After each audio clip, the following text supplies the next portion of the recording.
actually been shooting quite a bit of video lately, so I decided while I was at it, and I was showing you I just did some bait video, a lure video, a couple of other little pieces of video I shot to try to finish up some videos. While I was at it, I thought I would do one more real quick little video. And this video is about how I keep my records. I'd done a video about this a couple years ago, but I didn't go into it as a ton of detail in it. I went into, some decent detail, but not a ton. And I've had a bunch of people ask questions about exactly how I do that. So I thought I would get in and do a much more detailed video, try to help everybody out so they can start preparing for the season. So why is it that I keep records? And what do I hope to gain from these records? So what I really look for in trapping is basically long-term patterns. Season to season is not long enough to develop a pattern, in my opinion. I think if you're going to develop a pattern, it's something that you have to see repeated over and over and over and over and over again. Because things can, vary just from season to season because, weather, hunting pressure, trapping pressure, diseases in prey animals, things of that nature. There's lots of things that can vary from season to season. A really bad, weather year, was it 3 years ago or 4 years ago, when we had just rain after rain after rain and everything was a muddy, absolute horrible mess, and I couldn't even get into certain places and without tearing up farmers' fields, and that wasn't worth it. And so that was a really tough year, and consequently that's going to be a little a blip, so to speak. Blurp's not even a word. Blip, so to speak, on in your record keeping, right? So you're really looking for patterns over 4, 5, 6, 10 years. That's when you're really going to be able to get some really good information, whether that's on baits or what sets seem to be producing better, or things of that nature. And then you can look at that and go, okay, year after year after year after year, these baits always produce. Sometimes these baits produce, sometimes they don't. It varies on location, it varies on a variety of different things, but these produce all the time, or this kind of set produces all the time, or this kind of set doesn't, things of that nature. Or those areas where every single year we go back to that one area that looks amazing. It looks like it's going to produce all kinds of predators, all kinds of critters, and you set it, and you don't catch anything there, and you go, yeah, I didn't catch anything here this year, that last year either. And then you look in your records and go, I haven't caught anything here in 5 years.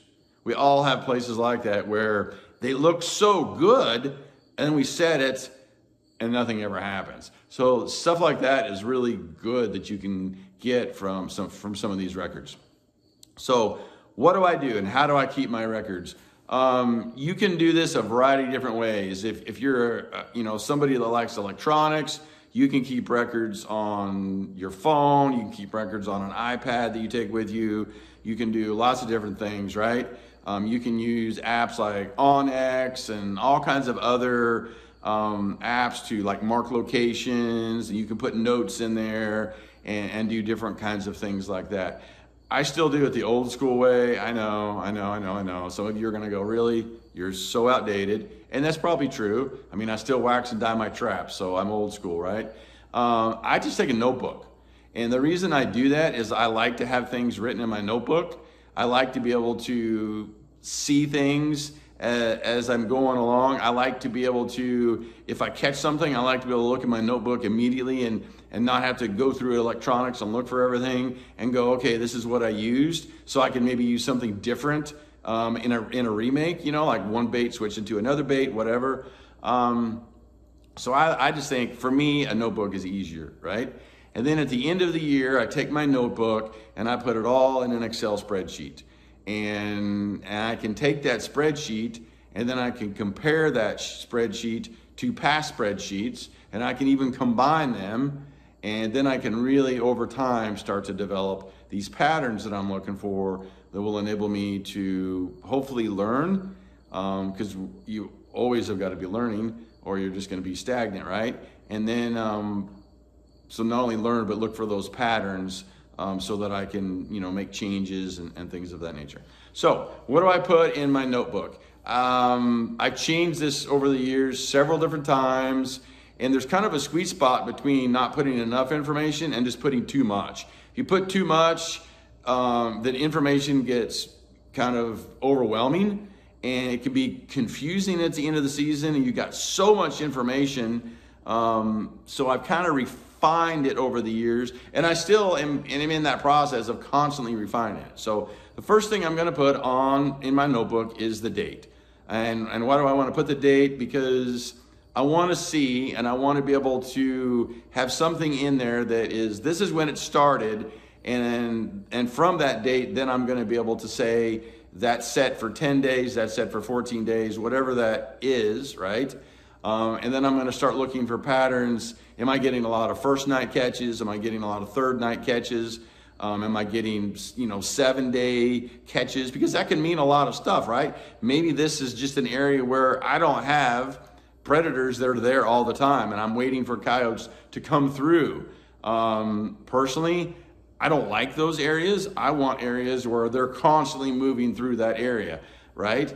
And maybe I'm going to catch several of them, and then I'm going to have another group that's going to be moving through that same area because it's such a good travel corridor, versus an area where they come through every 7 to 8 days. I maybe catch 1 or 2, and then the rest of them are moving on through their territory, and I got to sit around and wait another 7 days.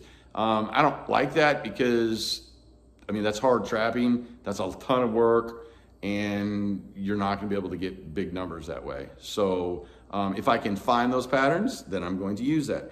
The second is I'm going to put a location because I want to know, where was this trap? And I'll put a micro location and a macro location. So a macro is, and I want to put these in my notes so that later I can go back and go, okay, that's why I set this trap here, because I had this big drainage that funneled toward this this main river or this main stream or whatever it is, right? And then I had 3 other small drainages, and they all converged right here in this main drainage, and then this big valley went down through in between these mountains, or whatever it is. I'm just using it as an example. And so what was my macro location? Why did I think this was such a good area for all these predators to be moving through this particular area, right? So macro location, and then micro location of where exactly did I put this set, and where is it exactly? It's basically 20 feet west of where these 3 game trails and this 2-track come together, or whatever it is, right? So macro location, micro location. And then I'm putting the weather down. When I put this in, was the weather shit or was the weather good? Was it, 20 degrees and sunny, things of that nature? And I may update that, obviously, as the set sits there for 7 days or 10 days. But what was it when I started? And that way I can see, does the weather play, any kind of a pattern here? Am I catching critters right before a big front comes through? Am I catching critters right after a big front comes through? Am I catching critters on cold, crisp nights versus foggy, nasty, drizzly nights versus snowy nights versus freezing rain? Whatever. I start looking for weather patterns. What kind of set was it? That's pretty easy for me because I really just use 4 sets.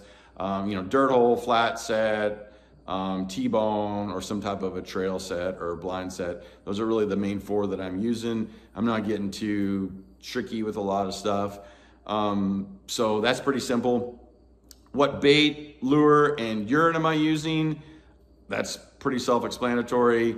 Hiawatha Valley, Violator 7, Red Fox urine, Bobcat urine, whatever. It's pretty simple. I'm throwing that in there because I'm looking for patterns on what is working. And then I have a little category for the intangibles, and that is like stuff like, did I use feathers? Did I use sheep's wool down in a hole? Did I use a bone? Obviously, if it's a T-bone, yeah, I probably used a bone. But what if I put a flat set in and I used a turtle shell or I don't know, a deer skull or whatever. So some kind of intangible that would not be bait, lure, and urine, but it would be something that I want to keep track of, because then I can look and go, wow, look at this. I'm having way more success when I have sheep's wool down in the hole versus when I don't have sheep's wool down in the hole. Or I have way more success when I'm using feathers versus not a lot of feathers. Or I'm having way more success when I'm using droppings than when I'm not using droppings, right? So I want to know at Coyote sets, if I put droppings there, is that helping or hurting, or does it really even matter? I want to try to look for patterns. Maybe there's not a pattern there, but if there is, I want to try to pick that up. Then I'm looking for catches. Did I catch something here? What was it? Was it a non-target? Was it was it a coyote set and I caught a coyote there? When did I catch that? So in other words, what was the date of that catch? So I can look for patterns of 3 days, 7 days, 6 days, 20 days, whatever. I don't really leave sets out for 20 days, but whatever. So I'm looking for what that was, what the catch was, and when I caught it. And then if I did catch something in there, this is where I'll also put in like what the weather was then. So maybe when I set it, it was 20 degrees and sunny and cool, crisp nights. But when I caught this, it was day 5 and it snowed all night, right? Did I do a remake? And if I did do a remake, did I do it exactly right in that same spot? Did I move it to outside of a catch circle? Did I move it 20 feet away? Did I pick it up and move it all together? I don't really do that a lot. I usually try to put it either back right where it was or right outside of a catch circle if I'm using some kind of an anchor. But I want to put that in there. So did I put it back? If I did put it back, was it actually in exactly where I had it before? It was a true remake, or is it a set that's right on the edge of the catch circle? Or for whatever reason, did I just pick up and move? Was that like the last night that I was checking this particular line and I was moving to a different location, so I pulled that set, which obviously that's going to happen? Or did I pull it for some other reason, just because it's, I don't know, the whole area is flooding, or I don't know, whatever. So that I want to put in. And then I put in something about how I bedded the trap. And I know you're thinking, okay, now you're getting a little bit too picky, right? But I kind of want to know, did I put the trap in?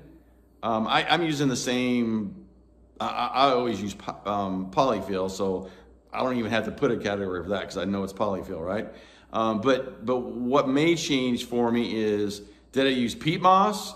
Did I use just dirt from the location? Like early in the season when it's not as cold and it's dry, maybe I might just use dirt right from the location, right?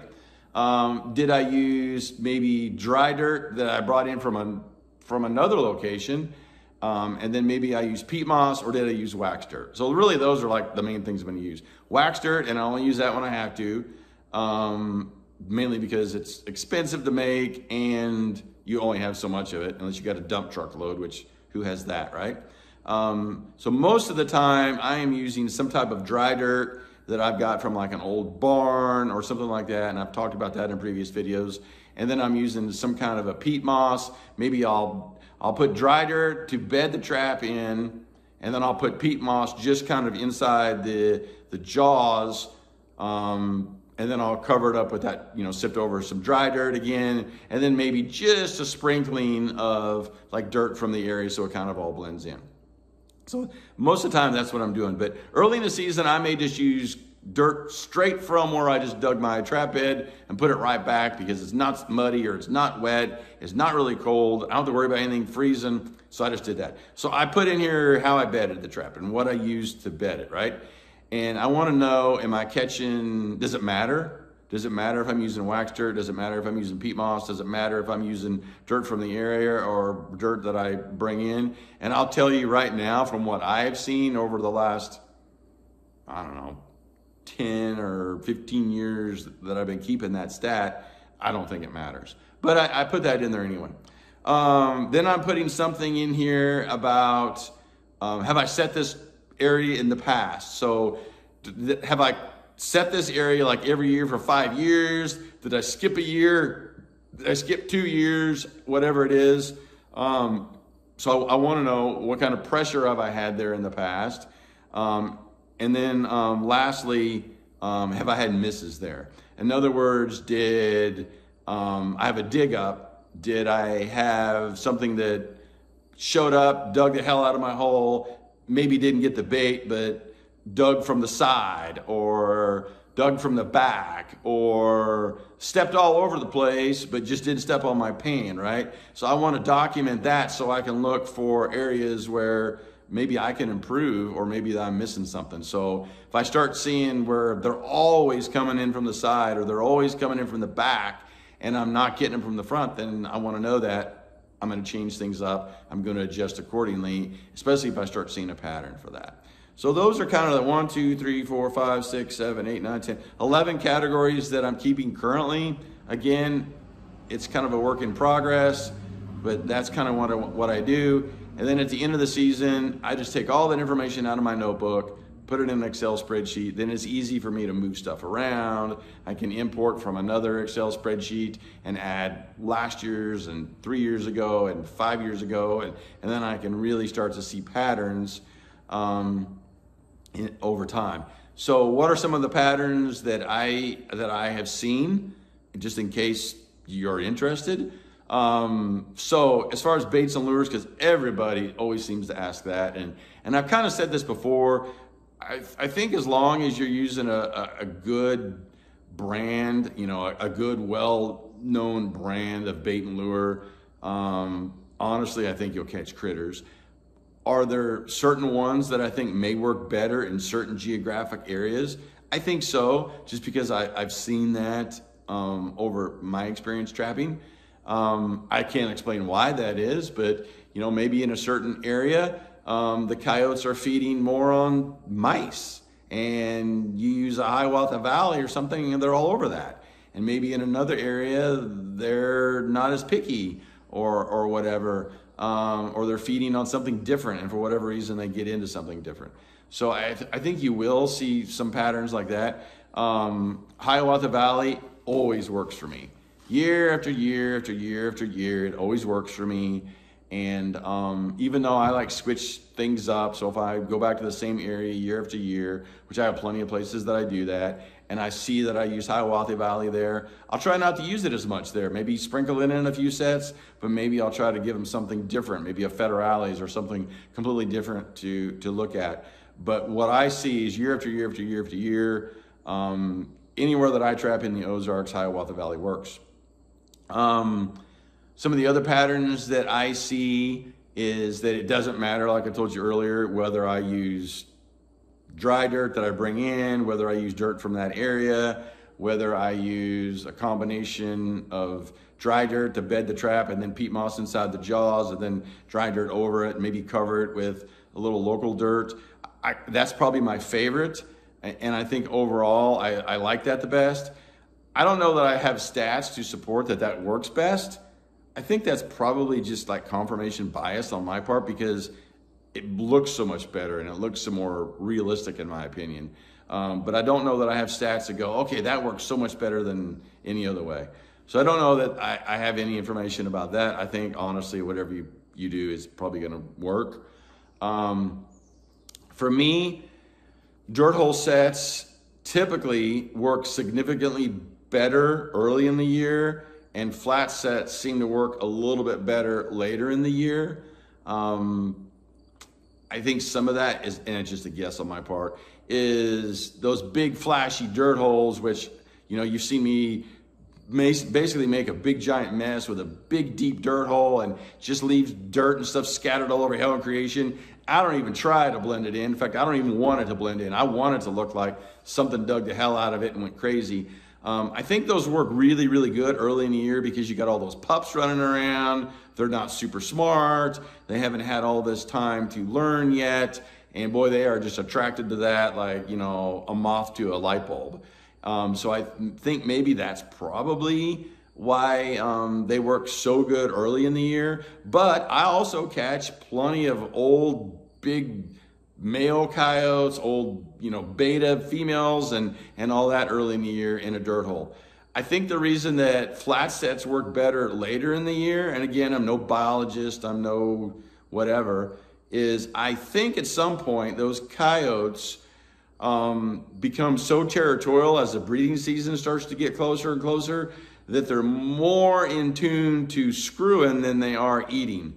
And they're more in tune to protecting their territory than they are eating. They're not so much worried about eating. I mean, they do obviously want to eat, and they'll still roll some, but I think they roll a lot more earlier in the year.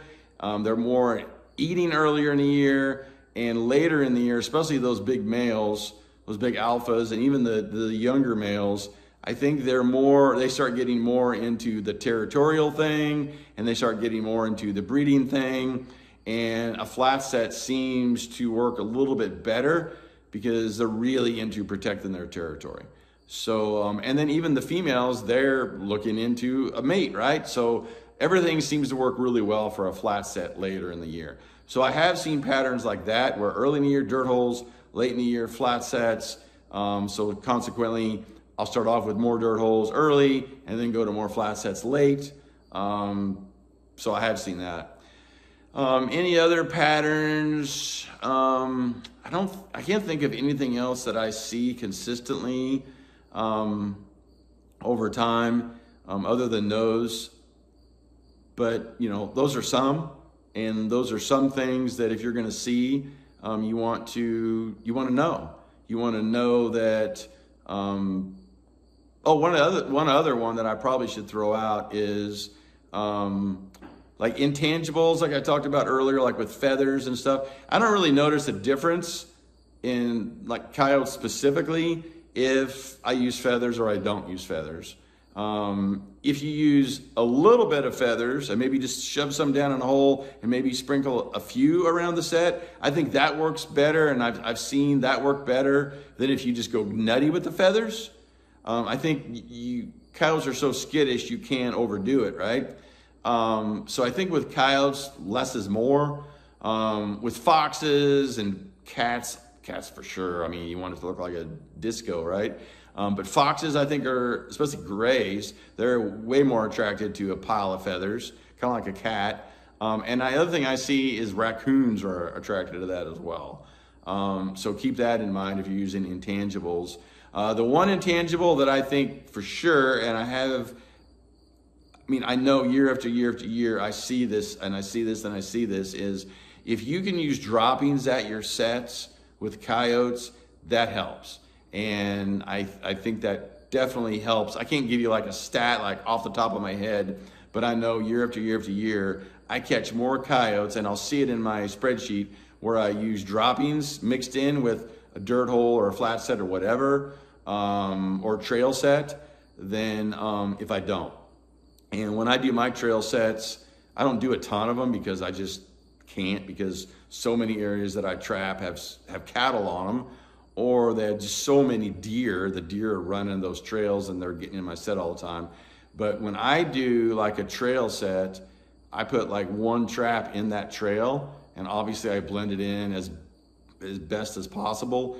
And then like 10 inches either east or 10 inches west or north or south or whatever direction from that actual set, I'll put some droppings right in the middle of the trail, put some urine on there, and then usually directly to the side of my trap on the very edge of the trail. So my trap's in the middle of the trail, droppings 10 inches out, and then I'll punch a little itty bitty little hole, and I'll stick just a itty bitty little bit of lure down in there. So that's like maybe 8 inches along the side of my trap in a little hole. So now I have like this little triangle between the dropping, the trap that's in the trail, and my lure right over here. I have this little kind of isosceles triangle, right?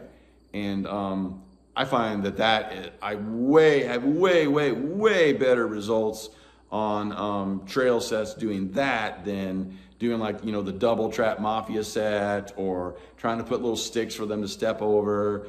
And really the guy that I see that does this better than anybody is probably Ed Schneider with Kansas Trapline Products. I mean, he just sets the hell out of that set out in western Kansas. And I would set it more if I could, because I think it's a really good set. But they come bebopping down that trail, Maybe they go over your trap or whatever, and they see that dropping, and that stops them just for a second, and then they smell the lure, and then they got to check that. So they're moving around this little triangle. Their feet are moving around. It's a great, I think, dangerous set if you can keep the deer out of it and if you can keep the cows out of it. My problem is so much land that I trap on's got cows on it, and there's so many deer here that, man, it's really difficult for me to keep the deer out of the sets. But if you can do that, deadly set. So, okay, I think I went over enough of that.